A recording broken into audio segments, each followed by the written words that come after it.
సిరిసిల్ల జిల్లా కేంద్రంలోని కాంగ్రెస్ పార్టీ కార్యాలయంలో కాంగ్రెస్ పార్టీ ఆవిర్భావ వేడుకలను ఘనంగా నిర్వహించారు.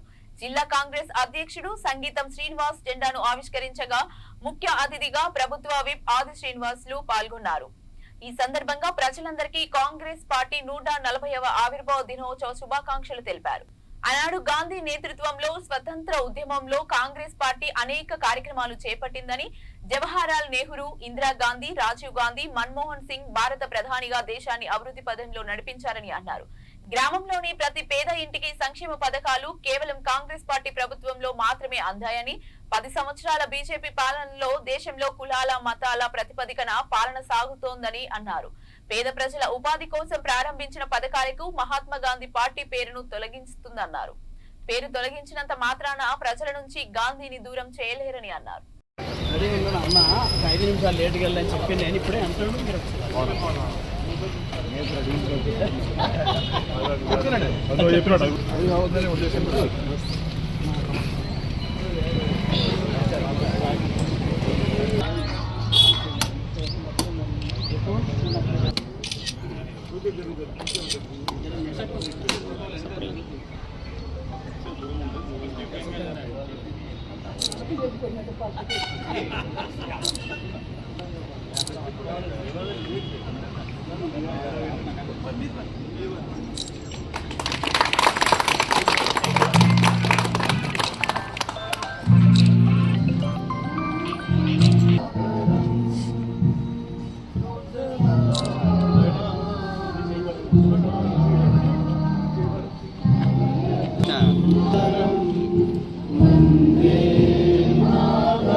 ఉన్నటువంటి ప్రస్తుత ప్రభుత్వం ఏ ఒక్కటి పేదలకు ఉపయోగపడేటువంటి పథకాన్ని తీసుకురాలేదనేటువంటి మాట సందర్భంగా గుర్తు చేస్తూ యాదిగి చేస్తూ మహాత్మా గాంధీ పేరు విన్నటువంటి ఉపాధి హామీ పథకాన్ని పేరు మార్చేటువంటి కార్యక్రమం చేయడం తప్ప, ప్రభుత్వ రంగ సంస్థలుగా ఆనాడు ప్రైవేటు పరం ఉన్నటువంటి తీసుకొని వచ్చి ప్రభుత్వ రంగ సంస్థలుగా బహుళార్థక ప్రాజెక్టులు అనేక ఆనాడు కాంగ్రెస్ ప్రభుత్వం తీసుకొని వస్తే ఇప్పుడు ఉన్నటువంటి కేంద్రంలో ఉన్న ప్రభుత్వం ప్రైవేటు పరం చేసేటువంటి కార్యక్రమం అప్పడంగా దగ్గర వరకు చేసేటువంటి కార్యక్రమం తప్ప పేద ప్రజలకు ఉపయోగపడేటువంటి ఏ ఒక్క కార్యక్రమం కూడా కాంగ్రెస్ పార్టీ ఆధ్వర్యంలో తప్ప ఇతర పార్టీలు చేయనటువంటివి ఈరోజు మనం చూస్తున్నటువంటి సందర్భం గ్రామాల్లో. ఈరోజు కాంగ్రెస్ ప్రభుత్వం ఉన్నప్పుడే తెలంగాణ కూడా 4 కోట్ల ప్రజల ఆకాంక్షను కూడా కాంగ్రెస్ పార్టీ నెరవేర్చిన వేళ ఈ విధంగా కాంగ్రెస్ పార్టీ చరిత్ర ఇంతకుముందు నాకంటే ముందు మాట్లాడిన జిల్లా కాంగ్రెస్ అధ్యక్షులు మాజీ శాసనసభ్యులు కూడా చెప్పడం జరిగింది. కాంగ్రెస్ పార్టీ జెండా అంటేనే పేద ప్రజల ఎజెండాగా ముందుకు పోయేటువంటి కార్యక్రమంలో అనేక పేదలకు ఈరోజు గరీబీ అట్టో అని నినాదం తీసుకొని వచ్చినటువంటి సందర్భం కానీ, కూడు గూడు గుడ్డ నినాదం తీసుకుని వచ్చింది కానీ, పోడు భూముల పంపిణీ కానీ, ఇంద్రం ఇండ్లు లేనోళ్ళకు కట్టించేటువంటి కార్యక్రమం కానీ, రాజ్యభవనం రద్దు చేసే కార్యక్రమం కానీ, బ్యాంకులను జాతీయకరణ చేసే కార్యక్రమం, ఉపాధి హామీ పథకం తీసుకురావడం కానీ, విద్యా హక్కు, ఈ విధంగా చూసుకుంటూ అనేక పేదలకు ఉపయోగపడే కార్యక్రమాలు అమలు చేసినటువంటిది కాంగ్రెస్ పార్టీ.